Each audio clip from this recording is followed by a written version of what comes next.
दोस्तों नमस्कार। बीकेजी story time channel में आपका स्वागत है।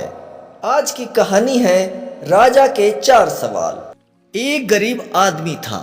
एक दिन वह राजा के पास गया और बोला, महाराज, मैं आपसे कर्ज मांगने आया हूँ। कृपा कर आप मुझे 5,000 रुपये दें।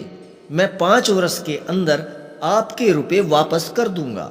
राजा ने उसकी बात पर विश्वास कर उसे 5,000 रुपये दे दिए।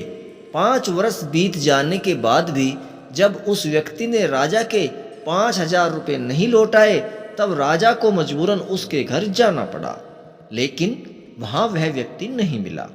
एक दिन फिर राजा उस व्यक्ति के घर गया। वहाँ और कोई तो नहीं दिखा, एक छोटी लड़की बैठी थी। राजा ने उसी से पूछा, तुम्हारे पिताजी कहाँ हैं? लड़की बोली, पिताजी सुरख का पानी रोकने गए हैं। राजा ने फिर पूछा, तुम्हारा भाई कहाँ है? लड़की बोली, बिना झगड़े के झगड़ा करने गए हैं। राजा के समझ में एक भी बात नहीं आ रही थी, इसलिए वह फिर पूछता है, तुम्हारी माँ कहाँ है? लड़की बोली, माँ 1 से 2 करने गई है। राजा उसके इन ऊल जलूल जवाब से खींच गया। वह गुस्से में पूछता है, और तुम यहाँ बैठी क्या कर रही हो? लड़की हंसकर बोली, मैं घर बैठी संसार देख रही हूँ। राजा समझ गया कि लड़की उसकी किसी भी बात का सीधा जवाब नहीं देगी, इसलिए उसे अब इससे इन बातों का मतलब जानने के लिए प्यार से बतियाना पड़ेगा। राजा ने चेहरे पर प्यार से मुस्कान लाकर पूछा, बेटी, तुमने जो अभी अभी मेरे सवालों के जवाब दिए, उनका मतलब क्या है? मैं तुम्हारी एक भी बात का मतलब नहीं समझ सका। तुम मुझे सीधे सीधे उनका मतलब समझाओ।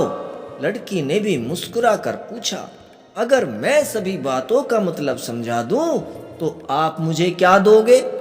राजा के मन में सारी बातों को जानने की तीव्र उत्कंठा थी। वह बोला, जो मांगोगी वही दूंगा।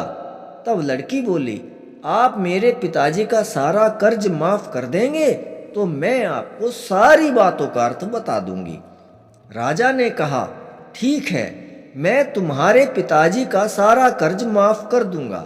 अब तो सारी बातों का अर्थ समझा दो। लड़की बोली, महाराज, आज मैं आपको सारी बातों का अर्थ नहीं समझा सकती। कृपा कर आप कल आएं, कल मैं जरूर बता दूंगी। राजा अगले दिन फिर उस व्यक्ति के घर गया। आज वहां सभी लोग मौजूद थे। वह आदमी, उसकी पत्नी, बेटा और उसकी बेटी भी। राजा को देखते ही लड़की पूछी, महाराज, आपको अपना वचन याद है ना? राजा बोला, हाँ, मुझे याद है। तुम अगर सारी बातों का अर्थ बता दो तो मैं तुम्हारे पिताजी का सारा कर्ज माफ कर दूंगा। लड़की बोली, सबसे पहले मैंने यह कहा था कि पिताजी सुरख का पानी रोकने गए हैं। इसका मतलब था कि वर्षा हो रही थी और हमारे घर की छत से पानी टपक रहा था। पिताजी पानी रोकने के लिए छत को बना रहे थे, यानी वर्षा का पानी आसमान से ही गिरता है, और हम लोग तो यही मानते हैं कि आसमान में ही स्वर्ग है। बस पहली बात का अर्थ यही है। दूसरी बात मैंने कही थी कि भैया बिना झगड़े के झगड़ा करने गए हैं।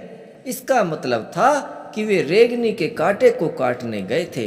अगर कोई भी रेंगन के कांटे को काटेगा तो उसके शरीर में जहां तहां कांटा गड़ ही जाएगा, यानी झगड़ा नहीं करने पर भी झगड़ा होगा और शरीर पर खरोंचे आएंगे।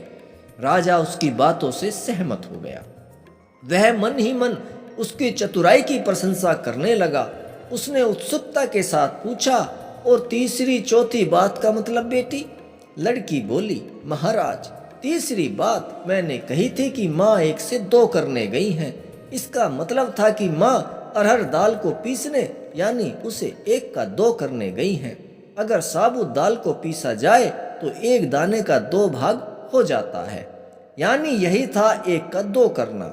रही चौथी बात, तो उस समय मैं भात बना रही थी और उसमें से 1 चावल निकाल कर देख रही थी कि भात पूरी तरह पका कि नहीं। इसका मतलब है कि मैं एक चावल देखकर ही जान जाती कि पूरा चावल पका है कि नहीं।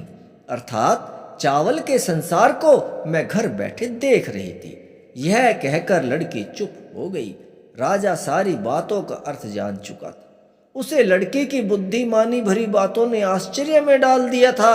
फिर राजा ने कहा, बेटी तुम तो बहुत चतुर हो, पर एक बात समझ में नहीं आई कि यह सारी बातें तो तुम मुझे कल भी बता सकती थी, फिर तुमने मुझे आज क्यों बुलाया?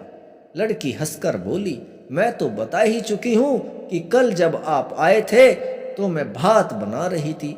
अगर मैं आपको अपनी बातों का मतलब समझाने लगती तो भात गीला हो जाता या जल जाता, तो माँ मुझे जरूर पीटती। फिर घर में कल कोई भी नहीं था। अगर मैं इनको बताती कि आपने कर्ज माफ कर दिया है तो ये मेरी बात का विश्वास नहीं करते। आज स्वयं आपके मुंह से सुनकर कि आपने कर्ज माफ कर दिया है, जहां इन्हें इसका विश्वास हो जाएगा वहीं खुशी भी होगी। राजा लड़की की बात सुनकर बहुत ही प्रसन्न हुआ। उसने अपने गले से मोतियों की माला निकालकर उसे देते हुए कहा, बेटी यह लो अपनी चतुराई का पुरस्कार। तुम्हारे पिताजी का कर्ज तो मैं माफ कर ही चुका हूं। अब तुम्हें या तुम्हारे घर वालों को मुझसे बहाना नहीं बनाना पड़ेगा। तुम लोग निश्चित होकर रहो।